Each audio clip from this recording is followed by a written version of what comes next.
Oikein hyvää kesäkuista ja kesäistä aamua ja lämpimästi tervetuloa Aittaniemen leirikeskukseen Jumalan palvelukseen. Tervetuloa myöskin te, jotka olette netin äärellä katsomassa, eli vielä sanon sen, että se kuuntelulinkki ei toimi, mutta kun painat linkkiä ja katsot tästä, niin pääset mukaan tähän Jumalan palvelukseen. Tänään on 4. sunnuntai helluntaista ja päivän yleisaihe on kadonnut ja jälleen löytynyt. Tänään on Patanan kirkkopyhä, toivottamassa tervetulleeksi meitä tähän Jumalan palvelukseen palvelevat tekstilukijana Heikki Holtti ja sitten Kolehdin kannossa on kyläläisiä. Ja sitten saamme Jumalan palveluksen jälkeen myöskin yhdessä nauttia kirkkokahvia. Kanttorina tänään palvelee Minna Kalliokoski ja minä Vesa Parpala toimin pappina. Virret sanon aina tänään niissä kohdin, kun ne tulevat. Ja me aloitamme virrellä 343. Sitä on myöskin, sanotaanko näin, että patanalaiset ovat hyvällä tavalla omineet sen, että se on patanalaisten piirissä. 343.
Katsella saamme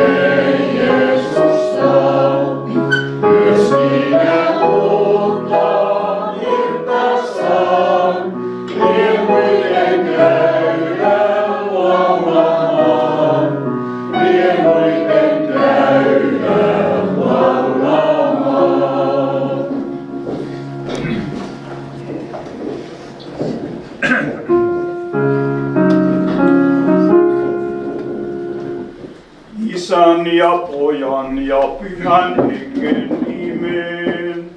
Amen, amen, amen. Herra olkoon teidän kanssanne.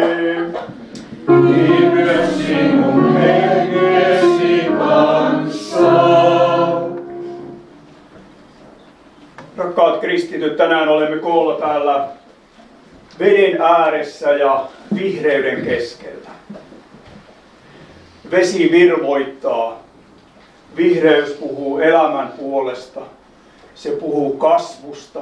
Se puhuu elämästä. Kun olemme Jumalan sanan edessä ja Jumalan sanan äärellä yhdessä koolla. Jumalan sana on tänäänkin kuin vesi, joka puhdistaa ja virvoittaa. Se on kuin vihreys, joka luo elämää, vaikuttaa uskoa ja vahvistaa sitä. Kun me ajattelemme omaa maailmaamme, me näemme paljon sitä, kuinka me ihmiset olemme tuhonneet tätä Jumalan luomaa maailmaa. Me näemme siinä ihmisen kädenjälkiä, jotka eivät ole hyviä. Samoin oman elämämme keskellä me joudumme tunnustamaan sen, että me aina toimi oikein lähimmäistä ja Jumalan hyvää tahtoa kohtaan. Siksi me käymme nyt yhteiseen synnin tunnustukseen. Rukoilemme Jumalalta anteeksi antamusta. Ja teemme sen synnin tunnustusnumeron 709 sanoin. Se on tässä virsikirjassa sivulla 1188, ainakin omassa. Meillä on 882. 882 näissä, jotka on täällä Aittaniemessä. 882. Ja 709 oli se synnin.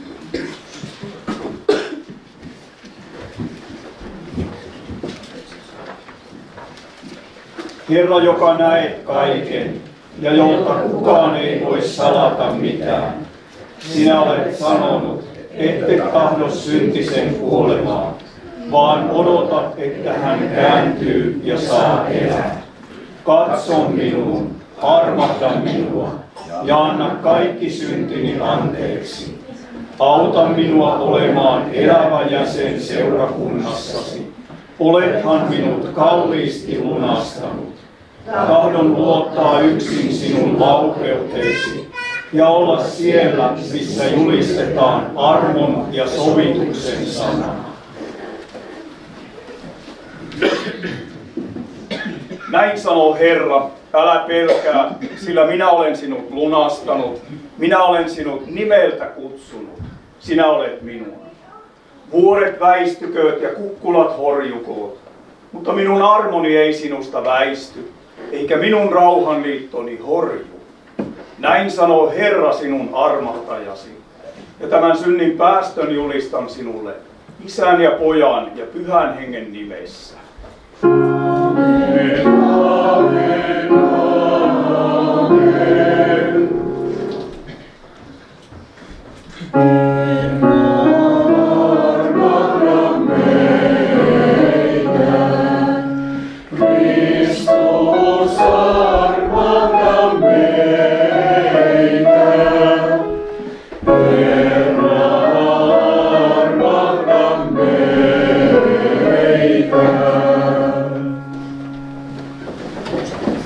Kunnia Jumalalle korkeuksissa.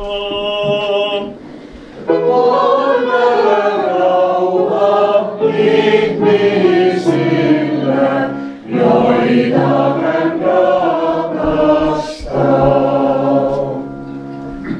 Virsi 128. 128. Siitä 2., 3. ja 4. säkeistä.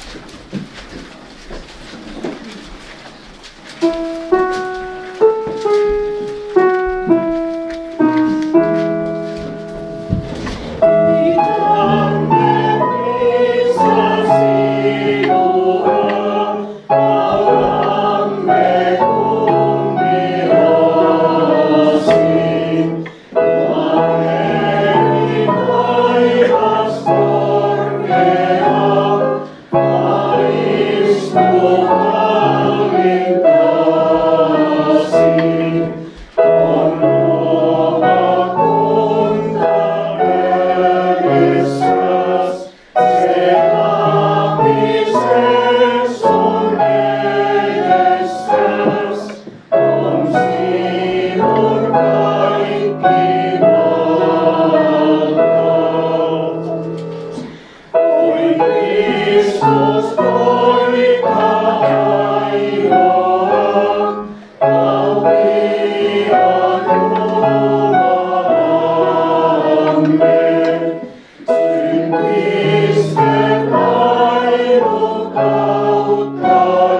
Rukoilemme. Jumala taivaallinen Isämme, sinä et tahdo, että yksikään luomasi ihminen joutuu hukkaan. Paljon enemmän kuin me etsimme sinua, sinä kannat huolta meistä. Anna meille herkät korvat kuulla kutsuva äänesi. Tätä rukoilemme Herramme Jeesuksen Kristuksen nimessä.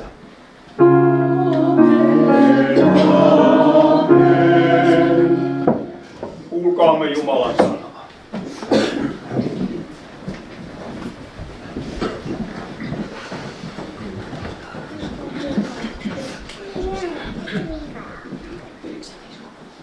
Hosean kirjasta luvusta 14. Palaa Israel, palaa Herran Jumalasi luo. Syntisi ovat syösseet sinut onnettomuuteen. Kääntykää Herran puoleen, kuulina ne vilpittömät sanat.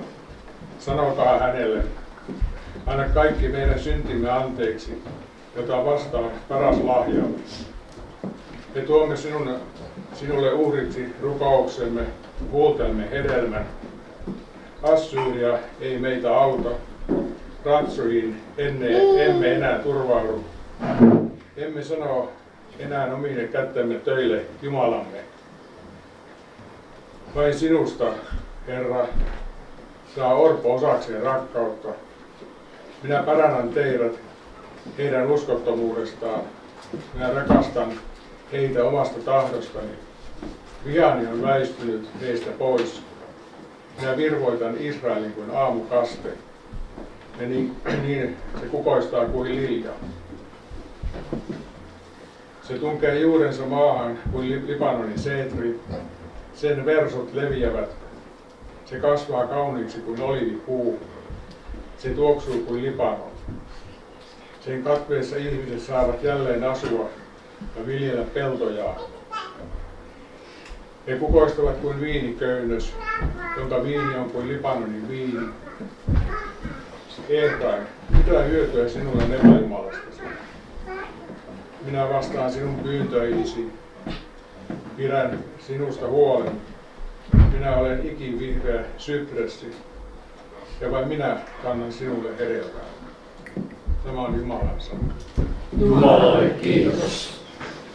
Vastausmusiikkina laulamme yhdessä virrestä 813 toisen säkeistön, ja se löytyy sivulta 953.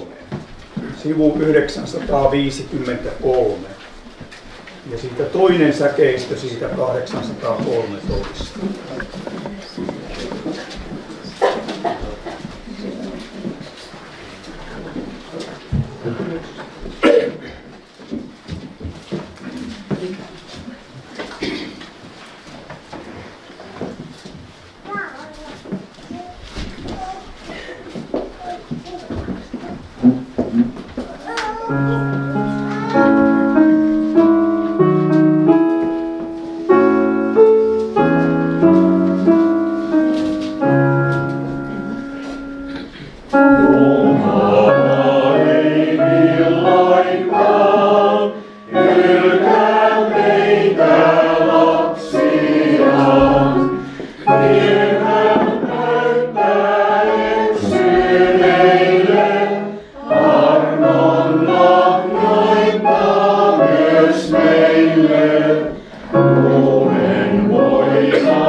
luvusta 2.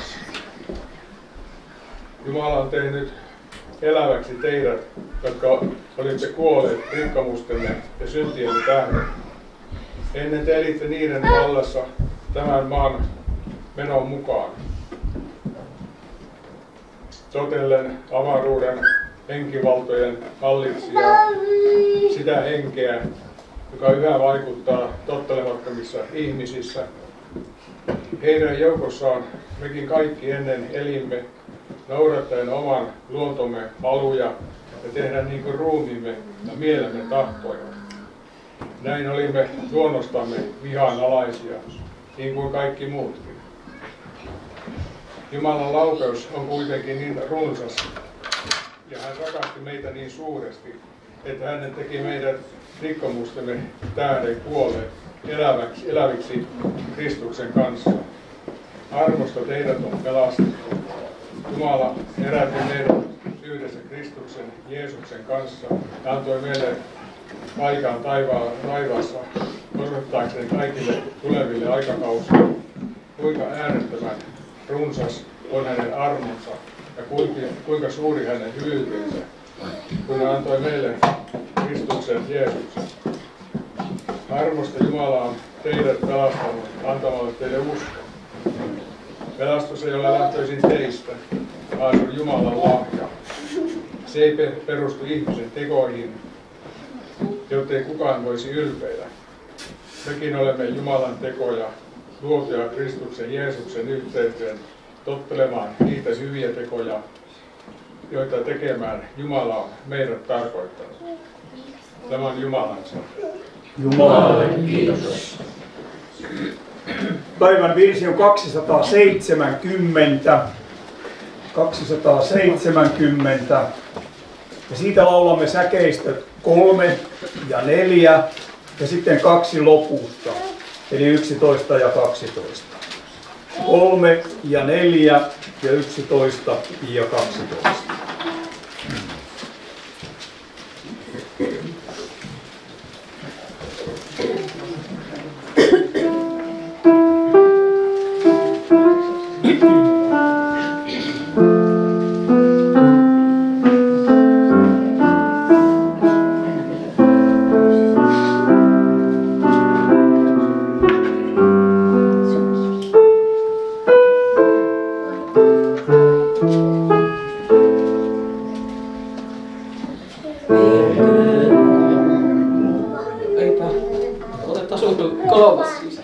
Amen.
Pyhäpäivän evankeliumi on Matteuksen mukaan se luvusta 9 ja nousemme näitä pyhiä sanoja kuulemaan.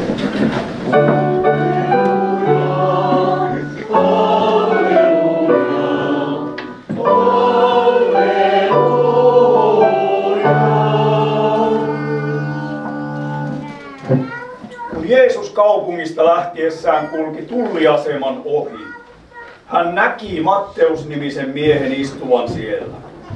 Jeesus sanoi hänelle, seuraa minua. Ja hän nousi ja lähti seuraamaan Jeesusta. Jeesus oli sitten aterialla hänen kodissaan. Sinne tuli myös useita publikaaneja ja muita syntisiä. Ja he aterioivat Jeesuksen ja hänen opetuslastensa kanssa. Tämän nähdessään fariseukset sanoivat Jeesuksen opetuslapsille, kuinka teidän opettajanne syö yhdessä publikaanien ja muiden syntisten kanssa? Jeesus kuuli sen ja sanoi, eivät terveet tarvitse parantajaa, vaan sairaat. Menkää ja tutkikaa, mitä tämä tarkoittaa. Armahtavaisuutta minä tahdon, en uhrimenoja. En minä ole tullut kutsumaan hurskaita, vaan syntisiä. Tämä on pyhä evankeliumi. Kristus sinulle, Kristus.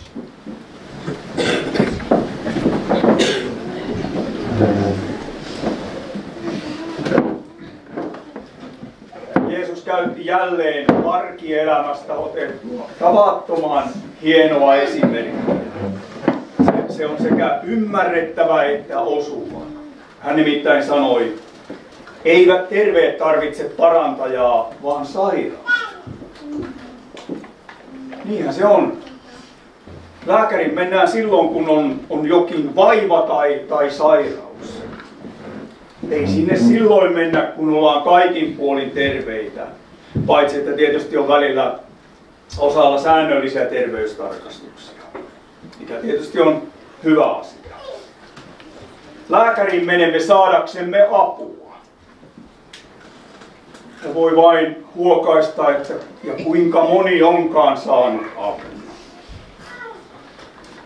Se minua on niin monesti surettanut, kun suomalaiselle miehelle lääkäriin menemiselle on niin valtavan korkea kynnys.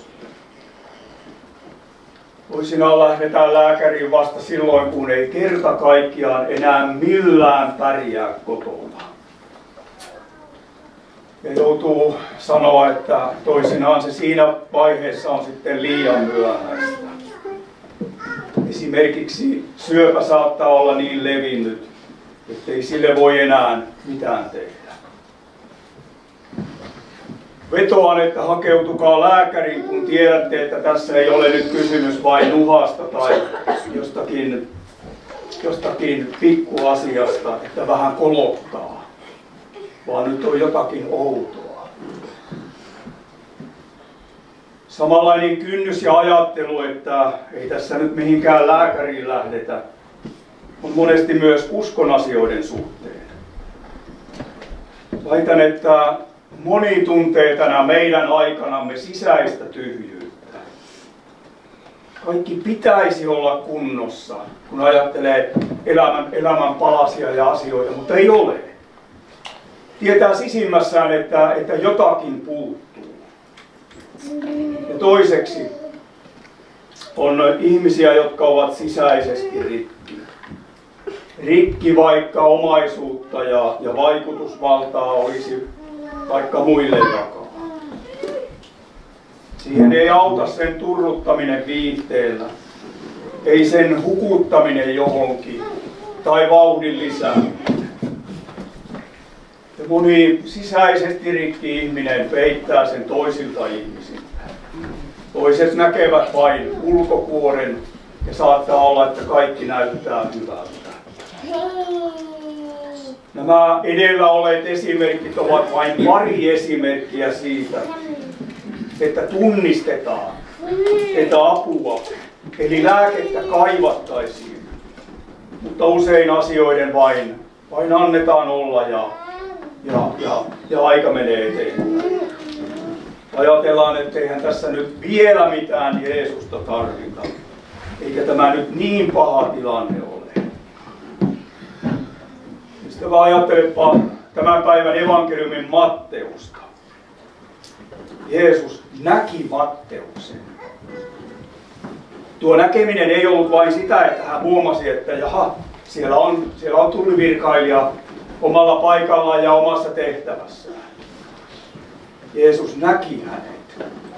Jeesus katsoi juuri häneen. Jeesus kiinnitti huomionsa juuri häneen. Ja vielä enemmän. Jeesus näki Matteuksen sydämeen. Jeesus näki Matteuksen häpeän, kaipauksen, syyllisyyden. Sen kaiken, mitä Matteus kantoi sydämessään. Ja Jumalan sana sanookin, että Herra ei katso kuten ihminen. Ihminen katsoo ulkokuorta, mutta Herra näkee sydämen.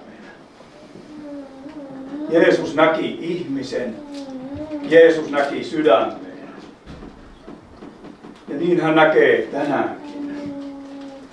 Yhtä lailla kun hän näki, että Matteus oli ihmisten silmissä halveksittu. Hän oli toisten silmissä kuin spitaalinen, eli kaikin tavoin kartettava ihminen. Tämä siksi, että hän keräsi veroa roomalaisille ja otti, tai voi sanoa, että veti välistä itselleen sievoiset summat. Jeesus näki Matteuksen, hän ei tahtonut, että Matteus jatkaa tällaista elämää. Jeesus näki Matteuksen sydämen kaipuun. Eli sen, että Matteus tarvitsi lääkäriä, sielun parantajaa, syyllisyydestä vapauttajaa. Ja niin Jeesus näkee meidätkin jokaisen tänään täällä aivan henkilökohtaisesti. Vaikka meitä on paljon koolla, niin hän ei näe meitä ikään kuin yhtenä kokonaisuutena, vaan jokaisen henkilökohtaisesti. Hän näkee tänään meidän omana aikanammekin, että on niitä, jotka ovat mielestään itsessään terveitä, jotka luulevat, että eivät tarvitse Jeesusta. He siis sairastavat terveyttään, eivätkä näe todellista tilaansa. En tiedä, lapset, oletteko huomannut, että tuossa puuorren päällä on käärme, leikkikäärme. Olit huomannut. Kun meillä on ollut rippikoulu täällä, niin tuo käärme on ollut kuvaamassa sitä, että kuinka paha vaikuttaa myöskin tämän ajan keskellä ja meidän ihmisten elämässä. Hän juuri uskottelee meille sitä, että emme mitään Jeesusta tarvitse. Me tiedämme, ystävät, että vaikka lääketiede on kehittynyt tavattomasti, niin kaikki eivät tänäkään aikana parane. Mutta Jeesus, joka on sielun lääkäri, joka antaa meidän sisimpäämme sen, mitä me tarvitsemme. Hän on sitä jokaiselle. Ei vain joillekin. Jeesuksella on kaikille annettavana apu. Hän on se, joka vapauttaa meidät syyllisyyden ja synnin alta. Hän vapauttaa meidät kuoleman paulasta ja kadotustuomion alta. Iankaikkisen elämän osallisuuteen. Ja sen hän tekee myöskin ja tahtoo tehdä sinun kohdalla.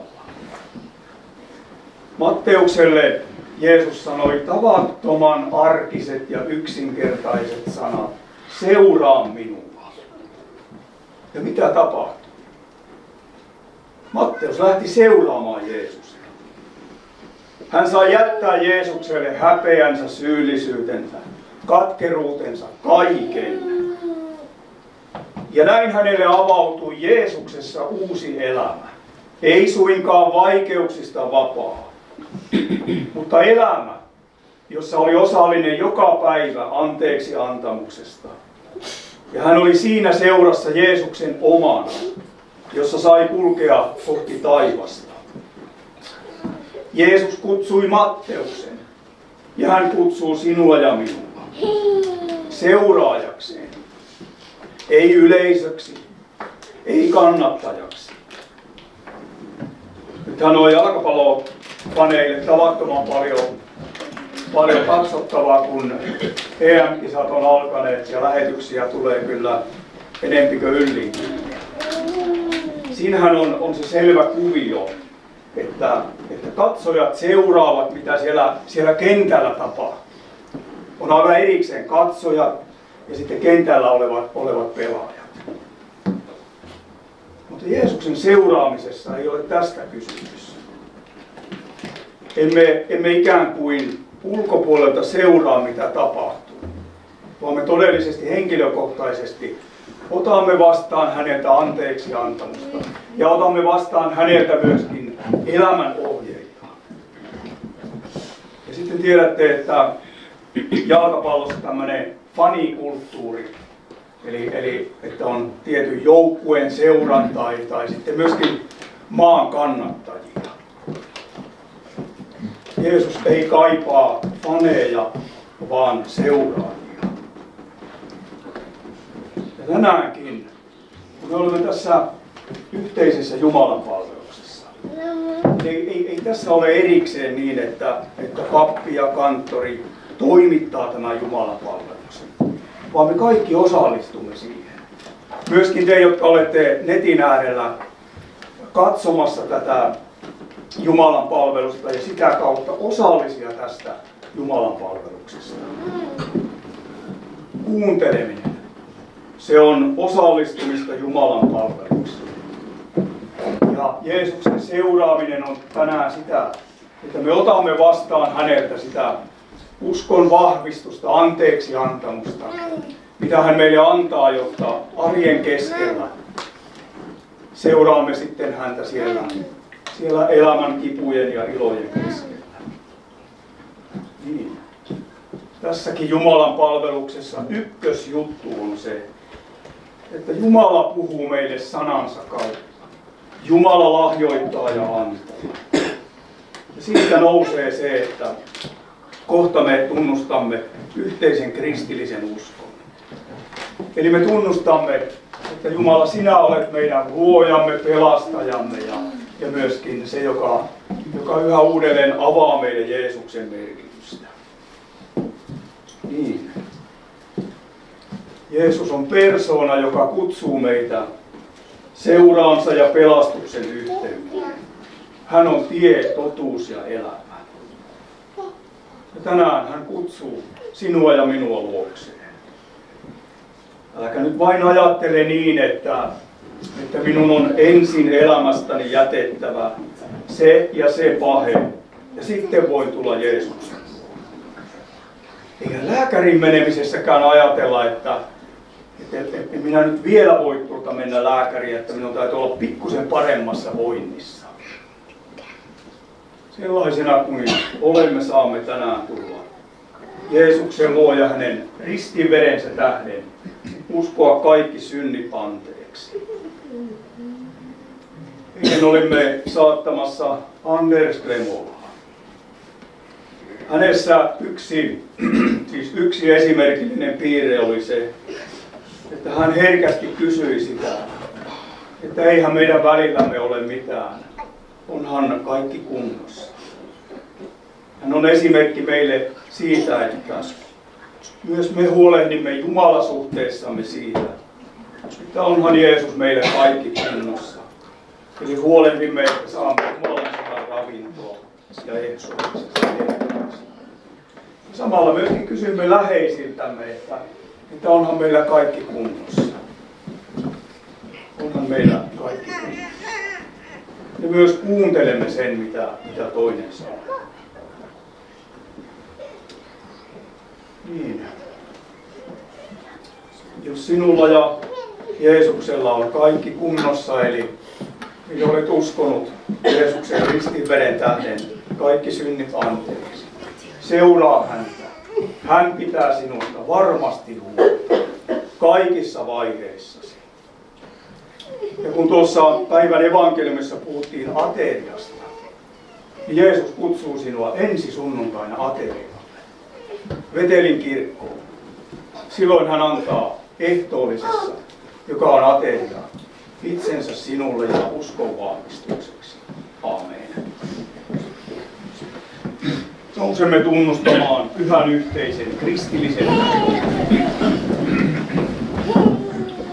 Minä uskon Jumalaan, Isään kaikkivaltiaiseen, taivaan ja maan luojaan, ja Jeesuseen Kristukseen, Jumalan ainoaan poikaan, meidän Herramme, joka sikisi pyhästä hengestä, syntyi neitsyt Marjasta, kärsi Pontius Pilatuksen aikana, ristiinnaulittiin, kuoli ja haudattiin, astui alas kuolemaan, nousi 3.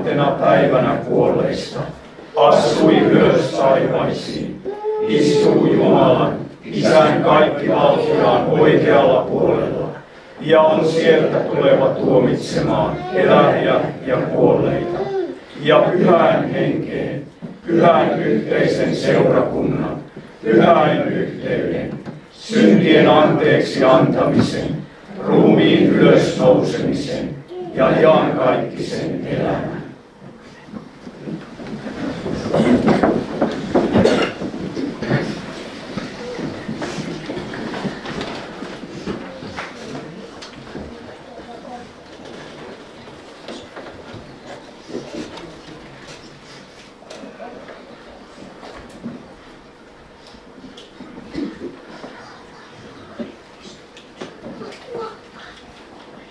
Elämän ja kuoleman Herra on kutsunut tästä ajasta ikuisuuteen. Anders Olavi Kremolan 72 vuoden ikäisenä.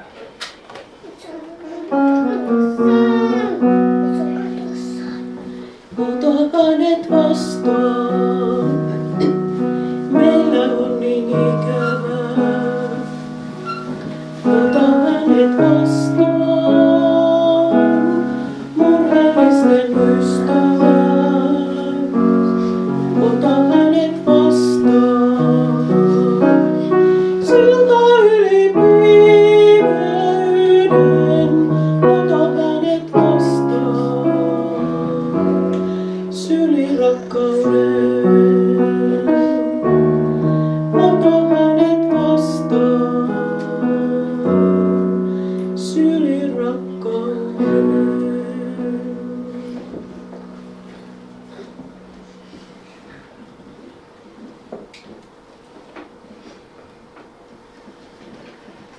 Seuraavan viiden aikana kannamme yhteisen uhrilahjan kirkon ulkosuomalaistyöhön kirkkohallituksen määräämään. Ja Momentin kannan aikana lauletaan suvivirttä, eli 571. 571.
Jeesus Kristus jalo ja kirkas paistelle.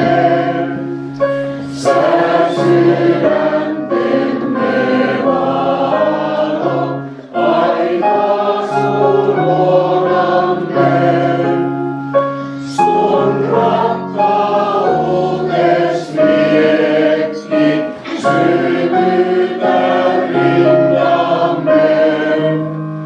Luo meihin uusi mieli, poissa murheemme.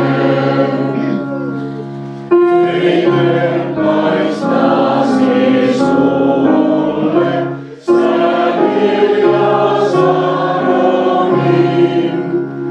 Suo armos lahjan mulle ja kaste Sioniin. Kun henges virvoituksen vain sielu saanut on, eräisen kaunistuksen se saa kuin Libanon. Meren anna kantaa runsaasti lahjojas. Armemme meille anta sun siunauksestas. Sun suloisuutta maista myös sielun sanassas. Ja armos sille haista, milloin se autuas.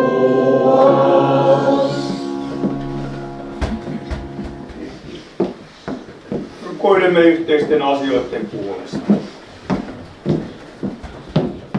Jumala taivaallinen Isämme, olemme sinun edessäsi kuin suuressa sairaalassa, jossa sinä suuri parantaja hoidat meitä. Hoidat totuuden ja armon sanalla. Sinulle me tahdomme tuoda pyyntömme ja kiitosaiheemme ja tietyt ihmiset. Jumala, sinä annat elämän ja sinä kutsut meidät tästä ajasta, kun päiviemme määrä tulee täyteen. Olet luvannut olla kanssamme myös elämämme viimeisessä hetkessä. Niin olit myöskin Anders Klemolan kanssa. Kiitämme sinua hyvyydestäsi ja armostasi, jota olet hänelle osoittanut. Uskomme hänet sinun haltuusi. Lohduta ylösnousemuksen toivolla kaikkia Andersin läheisiä rakkaita, sukulaisia ja Jokekodin väkeä.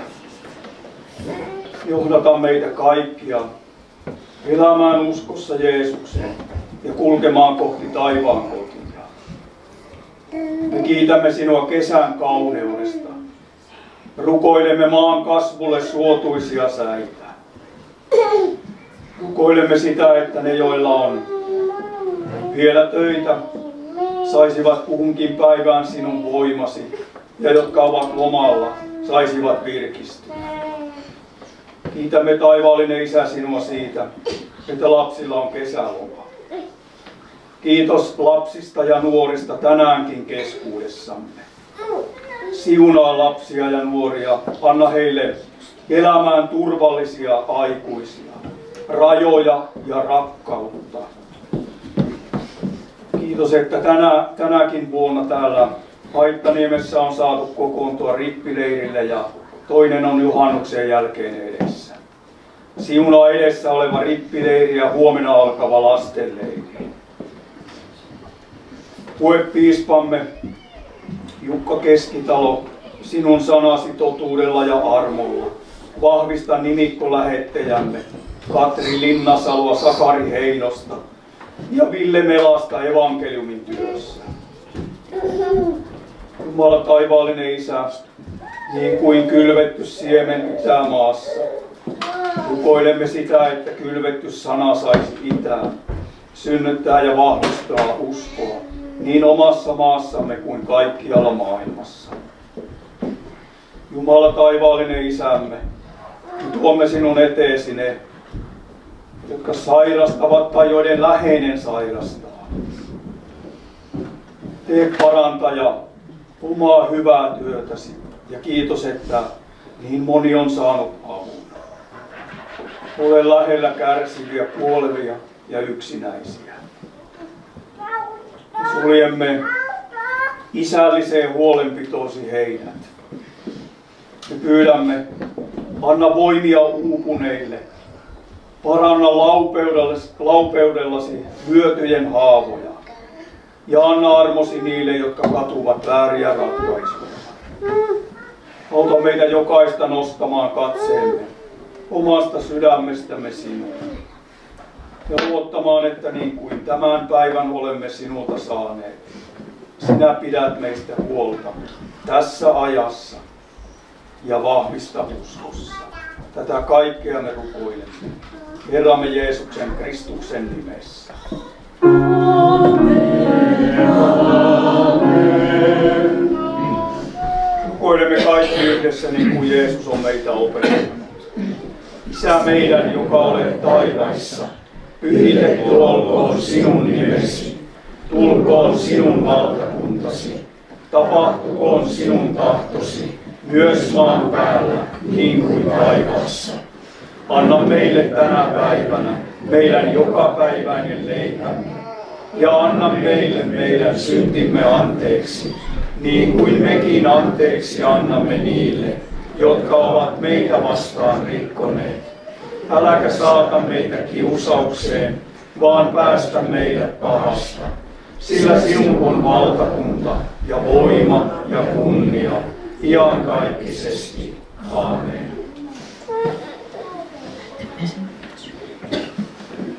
Ylistysvirsi on virrestä 312. 312. Ja siitä 6. ja 7. säkeistä nousemme laulamaan.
siunatkoon teitä ja varjelkoon teitä.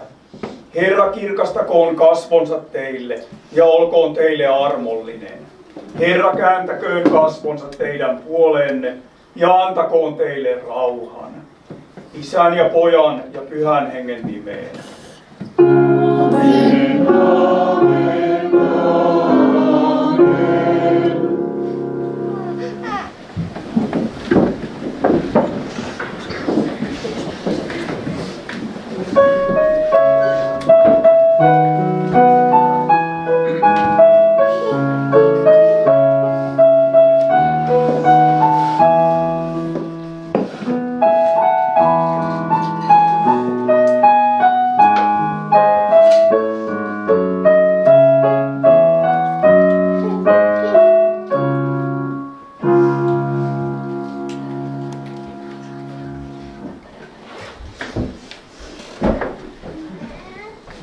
Taisin tuossa jollekin sanoakin tuossa aamulla, että toivottavasti tänään loppuu tuolit kesken.